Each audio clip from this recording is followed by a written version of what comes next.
Hi, good evening all. അപ്പം mid cap ഡോക്ടറിൻ്റെ post മാർക്കറ്റിലേക്ക് എല്ലാവർക്കും സ്വാഗതം. പ്രീ മാർക്കറ്റില്ല, പോസ്റ്റ് മാർക്കറ്റ് മാത്രമേ ഉള്ളൂ. ഇന്ന് എന്താ സംഭവിച്ചെന്നുള്ളത് ജസ്റ്റ് ഒരു പ്രൈസ് ആക്ഷൻ നിങ്ങളോടൊന്ന് പറഞ്ഞ് പെട്ടെന്ന് വീഡിയോ അവസാനിപ്പിക്കുക. അത് പറഞ്ഞില്ലെന്നുണ്ടെങ്കിൽ പിന്നെ നിങ്ങളത് മറന്നുപോകും. അന്നേരം കാണുന്ന കാര്യങ്ങൾ അന്നേരം പറഞ്ഞു തന്നില്ലെന്നുണ്ടെങ്കിൽ പിന്നെ നിങ്ങൾക്ക് അത് മറന്നു പോകും, പിന്നെ അത് വിട്ടുപോകും. അപ്പോൾ പിന്നെ നിങ്ങൾക്ക് അത് പഠിക്കാനും പറ്റത്തില്ല. അപ്പം അതാത് ദിവസങ്ങളിൽ കാണുന്ന കാര്യങ്ങൾ അല്ലെ പ്രൈസ് ആക്ഷൻ പറഞ്ഞു തന്നു പോവുകയാണെന്നുണ്ടെങ്കിൽ നിങ്ങൾക്കത് ഭാവിയിൽ വളരെയായിട്ട് പ്രയോജനപ്പെടും. ഓക്കെ, അതപ്പോൾ എങ്ങനെയാണത് അടുത്ത പ്രാവശ്യം ഇങ്ങനെ ഒരു സെയിം സിനാരിയോ വരുമ്പം നിങ്ങൾക്ക് എങ്ങനെ അതിനോട് പ്രതികരിക്കണമെന്നും എങ്ങനെ അവിടെ ട്രേഡ് ചെയ്യണമെന്നും നിങ്ങൾക്ക് പെട്ടെന്ന് മനസ്സിലാവും ഇങ്ങനെ പറയുകയാണെന്നുണ്ടെങ്കിൽ. ഓക്കെ, അപ്പം ഇന്ന് പ്രധാനമായിട്ടും സംഭവിച്ചത് നമ്മൾ പറഞ്ഞ പോലെ തന്നെ നമ്മുടെ ലെവല് വന്നു, ബ്രേക്ക് ചെയ്തു. അതിൻ്റെ അടുത്ത ലെവൽ വരെ വന്നതിന് ശേഷം മാർക്കറ്റ് റിവേഴ്സ് ചെയ്തു, ഇല്ലേ? അപ്പോൾ ഇവിടെ എന്താ ഇന്ന് സംഭവിച്ചത്? ഇന്ന് നമ്മൾ ഫസ്റ്റ് ഡേയിൽ ആദ്യം തന്നെ നമ്മളൊരു കോൾ എടുത്തായിരുന്നു. ഒരു സി കോളാണ് എടുത്തത്, ഇല്ലേ? ഒരു സി കോൾ എടുത്തത്, അതായത് 13,200 ഇല്ലേ? 13,200 55-60 റേഞ്ചിലാണ് നമ്മൾ പറഞ്ഞിരുന്നത്, ഇല്ലേ? അപ്പോൾ ഇവിടെ മാർക്കറ്റ് ഓപ്പൺ ചെയ്ത് ചെറിയൊരു ഗ്യാപ്പ് ഡൗണിൽ ഓപ്പൺ ചെയ്തതിന് ശേഷം മാർക്കറ്റ് കുറച്ച് നേരം അവിടെ ആടി കളിച്ചതിന് ശേഷം മാർക്കറ്റ് നേരെ താഴോട്ട് വന്നു, ഇല്ലേ?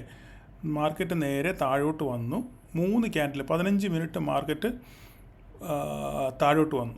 അതിനുശേഷം അടുത്ത ക്യാൻഡിലും താഴോട്ട് വന്നപ്പം ഞാൻ ഇത് ബ്രേക്ക് ആയപ്പോഴാണ് ഞാൻ കോള് നിങ്ങൾക്ക് തന്നത്, അല്ലേ? ഇത് ഈ ക്യാൻഡിൽ ബ്രേക്ക് ആയപ്പോൾ, അതായത് ഇവിടെ ഒരു സപ്പോർട്ടുണ്ട്. ഈ സപ്പോർട്ട് ബ്രേക്ക് ചെയ്ത് ഇവിടുന്ന് റിവേഴ്സ് ചെയ്യും എന്ന് എനിക്കൊരു ഒരു ഉറപ്പുണ്ടായിരുന്നു. അതുകൊണ്ടാണ് ഇവിടെ ഞാനൊരു കോള് തന്നത്. പക്ഷേങ്കിൽ അത് അപ്പോൾ ഞാൻ പറഞ്ഞിരുന്നു, നിങ്ങൾ സ്റ്റോപ്പ് ലോസ് മെയിൻറ്റെയിൻ ചെയ്യുന്നത് ഒന്നീ ക്ലോസിംഗ് ബേസിസിൽ അല്ലെങ്കിൽ അല്ലാതെ, അത് ഓരോരുത്തരുടെ സാഹചര്യം. പക്ഷേ ഞാൻ എപ്പോഴും പറയുന്നതും പഠിപ്പിക്കുന്നതും ക്ലോസിംഗ് ബേസിസിൽ എസ് എൽ മെയിൻറ്റെയിൻ ചെയ്യണമെന്നാണ് പറയാറുള്ളത്. ഓക്കെ, അപ്പം നമ്മൾ ഇവിടുന്ന് ഒരു 55-60 റേഞ്ചിൽ നമ്മളിവിടെ ഒരു കോൾ എടുത്തു. 40 എസ് എൽ പറഞ്ഞു.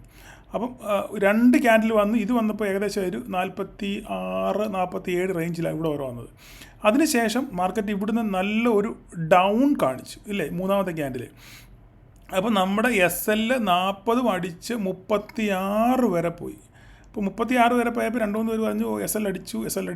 അപ്പോൾ ഞാൻ പറഞ്ഞു എസ് എൽ അടിച്ചിട്ടില്ല, കാരണം നമ്മുടെ എസ് എൽ ക്ലോസിംഗ് ബേസിസില്ല. അപ്പം എന്താണ് ക്ലോസിംഗ് ബേസിസ് എസ് എൽ എന്നുള്ളതിനൊരു ബെസ്റ്റ് എക്സാമ്പിളാണ് ഇപ്പോൾ ഇവിടെ കാണുന്നത്. ഓക്കെ, അപ്പോൾ നമ്മൾ ഒരു ക്ലോസിംഗ് ബേസിസ് എസ് എൽ എന്ന് പറഞ്ഞാൽ എന്താണ്? അതായത് ആ ക്യാൻഡിൽ ഇപ്പോൾ ഈ 3ാമത്തെ ക്യാൻഡിൽ ക്ലോസ് ചെയ്യുമ്പോൾ നമ്മുടെ പ്രൈസ് 40 എസ് അല്ലെങ്കിൽ ഇത് ഏകദേശം 46 പോയിൻ്റാണ്, 46-ലാണ് പ്രീമിയം ഈ ക്യാൻഡിൽ ക്ലോസ് ചെയ്യുന്നത്. ഓക്കെ, അതിനുശേഷം അടുത്ത ക്യാൻഡിൽ ഇത് താഴോട്ട് ആദ്യം വന്നു, ഇല്ലേ? താഴോട്ട് വന്നു കഴിഞ്ഞ് നമ്മൾ 40 കടന്ന് താഴെ പോയി. 40 കടന്ന് 39-38 പറഞ്ഞ് താഴെ പോയി. പക്ഷേങ്കിൽ ഈ ക്യാൻഡിൽ എന്ത് ചെയ്തില്ല? ക്ലോസ് ചെയ്തില്ല. അപ്പം നമ്മൾ ഈ ക്യാൻഡിൽ ക്ലോസ് ചെയ്യുന്നിടം വരെ ഒന്ന് വെയിറ്റ് ചെയ്യണം. ഓക്കെ, ക്യാൻഡിൽ ചിലപ്പം നിങ്ങൾക്ക് 5 പോയിൻ്റ് പറഞ്ഞതിനേക്കാൾ സ്റ്റോപ്പ് ലോസ് ചിലപ്പോൾ കൂടും. പക്ഷേ ചിലപ്പോൾ ആ ഒരു വെയിറ്റിംഗ് പീരീഡ് ചിലപ്പോൾ നിങ്ങളെ ഒരു ഹ്യൂജ് പ്രോഫിറ്റിലായിരിക്കും, ഒരു ഹ്യൂജ് ലോസിൽ നിന്ന് ഒരു ഹ്യൂജ് പ്രോഫിറ്റിലേക്ക് നിങ്ങളെ എത്തിക്കാനുള്ള സാധ്യത വളരെ കൂടുതലാണ്. അതുകൊണ്ടാണ് എപ്പോഴും ക്ലോസിംഗ് ബേസിസ് എസ് എൽ പറയുന്നത്. പിന്നെ ചിലർ 10 പോയിൻ്റ് ഒക്കെ നിങ്ങൾ ആ സ്ട്രാറ്റജി പിന്തുടർന്നാൽ മതി, ഒരു പ്രശ്നമില്ല. അപ്പോൾ എപ്പോഴും ഇത് ഇങ്ങനെ ഒരു സിനാരിയോ എപ്പോഴും സംഭവിക്കണമെന്നില്ല. ചിലപ്പം ഈ 45 എന്നുള്ളത് 30, ചിലപ്പോൾ 35-34 പോയിന്നിരിക്കും. അപ്പോൾ നിങ്ങൾക്ക് പിന്നെ ഹ്യൂജ് 5-6 പോയിൻ്റ് കൂടെ നിങ്ങൾക്ക് നഷ്ടം വരും.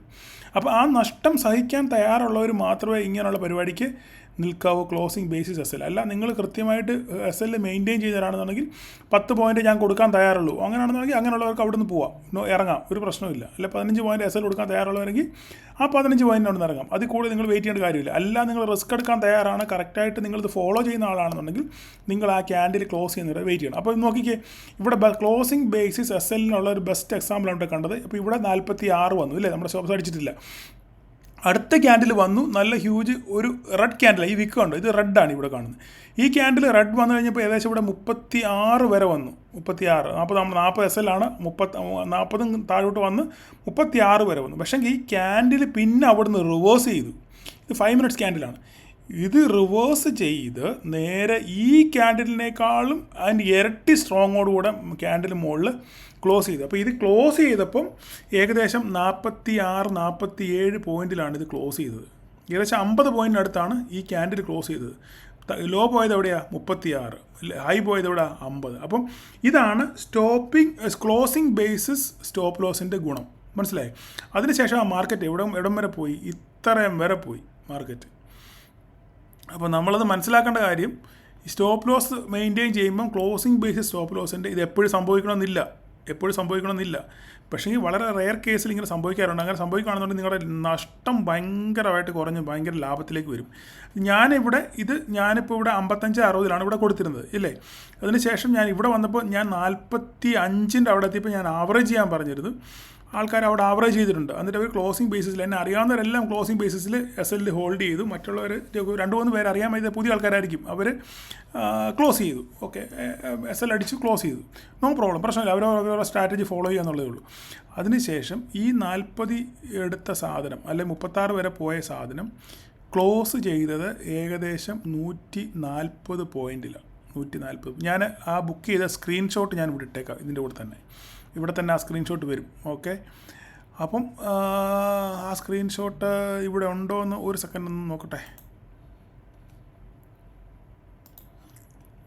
ഇതാണ് ആ സ്ക്രീൻഷോട്ട്. നോക്കിക്കേ, ഇതിനകത്തിൽ ഇത് ഞാൻ ബുക്ക് ചെയ്ത പ്രോഫിറ്റ് ആയത്. നോക്കിക്കേ നിങ്ങൾ, ഇതിനകത്തിൽ 70 വാങ്ങി, 67 വാങ്ങി, 60 വാങ്ങി. ഞാൻ 3 ലോട്ട് ഏകദേശം 50 ഇതിൽ താഴെയുണ്ട്. ഞാൻ 45 ഞാൻ വാങ്ങിച്ചത്. മൊത്തം 250 ക്വാണ്ടിറ്റി ആയിരുന്നു എൻ്റെ കയ്യിൽ. ഓക്കെ, അപ്പം ഇത് 13,300 കറക്റ്റ്. 13,300 നമ്മൾ വാങ്ങിച്ചത്. നോക്കിക്കേ എത്രയൊക്കെ ഞാൻ ബുക്ക് ചെയ്ത് നോക്കിക്കേ. 100-ന് ബുക്ക് ചെയ്തു, 115-ന് ബുക്ക് ചെയ്തു, 130-ന് ബുക്ക് ചെയ്തു, 150-ന് ബുക്ക് ചെയ്തു. ഇതിൻ്റെ ലോ പ്രൈസ് എന്ന് പറഞ്ഞു കഴിഞ്ഞാൽ 60-45 ഞാൻ ലാസ്റ്റ് എടുത്തേക്കുന്നത്. ഇതിൻ്റെ താഴെ ഒരെണ്ണം കൂടെ ഞാൻ എടുത്തു. എനിക്കൊന്ന് താഴെ പോയെന്ന് തോന്നുന്നു. ഞാൻ 45-നോടെ ഞാൻ ഒരു ലോട്ട് ആവറേജ് ചെയ്തത്. മൊത്തം 250 പോയിൻ്റ്. ഇവിടെ 50, 100, 150, ഇവിടെ എത്ര ഉണ്ട്? 50, 100, 150, 250 ഉണ്ടോ? ഈ 250 ക്വാണ്ടിറ്റി ഉണ്ട്. ഇവിടെ 150 ഉള്ളത്. 45-ൻ്റെ കൂടെ ഒരെണ്ണം വാങ്ങിച്ചായിരുന്നു. എനിക്കൊന്ന് അത് വേറെ ഇതിനകത്ത് താഴെ പോയെന്ന് തോന്നുന്നു. അപ്പോൾ അങ്ങനെ ഞാൻ 45-നോട് ആവറേജ് ചെയ്തിട്ടാണ് ഈ 45-ലെടുത്ത സാധനം 150 വരെ പോയി. കണ്ടോ, ഞാനിത് തെളിവോടാണ് നിങ്ങൾക്ക് തരുന്നത്. അപ്പം ഇതാണ് സംഭവിച്ച കാര്യം. ഓക്കെ, ഞാനത് ഡിലീറ്റ് ചെയ്ത് കളഞ്ഞേക്കാം. ഒരു മിനിറ്റ്. ഞാൻ നിങ്ങളെ ജസ്റ്റ് കാണിക്കാൻ വേണ്ടി നമ്മുടെ കോൺഫിഡൻറ്റ്, അതായത് ചാർട്ടിൻ്റെ പ്രൈസ് ആക്ഷൻ്റെ അത് കാണിക്കാൻ വേണ്ടി ഞാനത് ഇട്ടെന്ന് മാത്രമേ ഉള്ളൂ നിങ്ങൾക്ക്. ഓക്കെ, അപ്പം അങ്ങനെയാണ്. അപ്പോൾ അങ്ങനെ ഇവിടുന്ന് ക്ലോസിംഗ് ബേസിസിൽ SL നമ്മൾ കീപ്പ് ചെയ്തുകൊണ്ട് ഇത്രയും പ്രോഫിറ്റ് നമുക്കിവിടെ ബുക്ക് ചെയ്യാൻ പറ്റി. അതിനുശേഷം ഞാൻ ട്രേഡ് അവസാനിപ്പിച്ച് വേറെ ഒരു ട്രേഡും എടുത്തില്ല. എല്ലാവരും എക്സിറ്റായി, എല്ലാവർക്കും ഹാപ്പിയായി, ഫുൾ പ്രോഫിറ്റ് ആയിരുന്നു. ഇന്നലെ കുറച്ച് ലോസ് വന്ന് ഇന്ന് അവർ എല്ലാവരും കവർ ചെയ്ത്. അതിനുശേഷം മാർക്കറ്റ് എന്ത് ചെയ്തു? ഒരു കൺസോൾട്ടേഷൻ സ്റ്റേജിലേക്ക് പോയി. അതിനുശേഷം ഒരു ഗ്ലോബൽ അൺസർട്ടനിറ്റി വന്നു. അവിടെ വെടിയും പുകയൊക്കെ സൗണ്ട് അത് കേട്ടോണ്ട് അവിടുന്ന് പിന്നെ മാർക്കറ്റ് അവസാനം ഒരു സെൽ ഓഫ്. അതിന് മുമ്പ് ഞാൻ ഒരു മെസ്സേജ് ഇട്ടിരുന്നു. ഓക്കെ, മാർക്കറ്റ് ഒരു മണി ആകുമ്പോഴത്തേക്ക് ഒരു സെൽ ഓഫ് വരാനുള്ള സാധ്യതയുണ്ട്. കാരണം ഇന്ന് വീക്കെൻഡാണ്. അതുമാത്രമല്ല, ഗ്ലോബലി ഇങ്ങനെ ഒരു അൺസർട്ടനിറ്റി നിൽക്കുന്നതുകൊണ്ട് ഒരു സെൽ ഓഫ് വരാൻ സാധ്യതയുണ്ടെന്ന് ഞാൻ മെസ്സേജ് ഗ്രൂപ്പിൽ ഇട്ടിരുന്നു. 2 ഗ്രൂപ്പിൽ ഞാൻ മെസ്സേജ് ഇട്ടിരുന്നു. എന്നിട്ടാണ് ഞാൻ പള്ളിയിൽ പോയത്. അപ്പം അതുപോലെ തന്നെ സംഭവിച്ചു. അവിടുന്ന് ഒരു സെൽ ഓഫ് ഉണ്ടായ സെൽ ഓഫിൽ നിങ്ങൾ എന്തെങ്കിലും ബുക്ക് ചെയ്തിട്ടുണ്ടെങ്കിൽ ഫൈൻ, ഇല്ലെങ്കിൽ നല്ല കാര്യം. നമുക്ക് ഒരു ന്യായമായ പ്രോഫിറ്റ് കിട്ടി നമ്മൾ മാറി നിൽക്കുക എന്നുള്ളത് മാത്രമാണ്. ഓക്കെ, അങ്ങനെ കറക്റ്റായിട്ട് മാർക്കറ്റ് എവിടെ വന്നു? നമ്മൾ വരച്ച സപ്പോർട്ടിൽ വന്ന് സപ്പോർട്ട് എടുത്ത് മാർക്കറ്റ് തിരിച്ച് റിവേഴ്സ് ചെയ്യാൻ തുടങ്ങി. ഇവിടെ ഞാനിപ്പോൾ ഇത് വന്നപ്പോഴും സ്ക്രീൻഷോട്ട് ഇട്ടായിരുന്നു.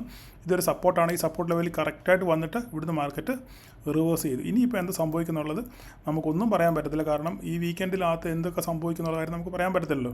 അപ്പം ഒന്നും സംഭവിച്ചില്ല എന്നുണ്ടെങ്കിൽ തിങ്കളാഴ്ച മാർക്കറ്റ് നേരെ മുകളിലോട്ട് പോകാനുള്ള സാധ്യതയുണ്ട്. അതിനെപ്പറ്റി നമുക്ക് നമ്മുടെ വീക്കിലി അനാലിസിൽ നമുക്ക് ചിന്തിക്കാം. അപ്പോൾ ഇത്രയേ ഉള്ളൂ കാര്യങ്ങൾ. അപ്പം എല്ലാവർക്കും നല്ലൊരു വീക്കെൻഡ് ആശംസിക്കുക. അത് മാത്രമല്ല, ഞാനൊരു വീഡിയോ ചെയ്തിട്ടുണ്ട്. നമ്മുടെ സെബിയുടെ പുതിയ റൂളിനെ പറ്റി ഞാനൊരു വീഡിയോ ചെയ്തിട്ടുണ്ട്. അപ്പോൾ അതെല്ലാവരും കാണാൻ ശ്രമിക്കുക. ഓക്കെ, നിങ്ങൾക്ക് ഏറെക്കുറെ കാര്യങ്ങൾ മനസ്സിലാക്കും. പലർക്കും സംശയമുണ്ട് ഇനി ഓപ്ഷൻ ബൈങ്ങിങ് പറ്റുമോ എന്ന്. നമുക്ക് കൃത്യമായിട്ട് അതിനുള്ള മറുപടികളെല്ലാം ഞാൻ അതിൽ പറഞ്ഞിട്ടുണ്ട്. അത് കേൾക്കാൻ എല്ലാവരും കാണാനും ശ്രമിക്കുക. ഓക്കെ, അപ്പോൾ എല്ലാവർക്കും നല്ലൊരു വീക്കെൻഡ് ആശംസിക്കും. നമുക്ക് ഈ വീക്കിലെ ആൻസിൽ കണ്ടുമുട്ടാം. Thank you all.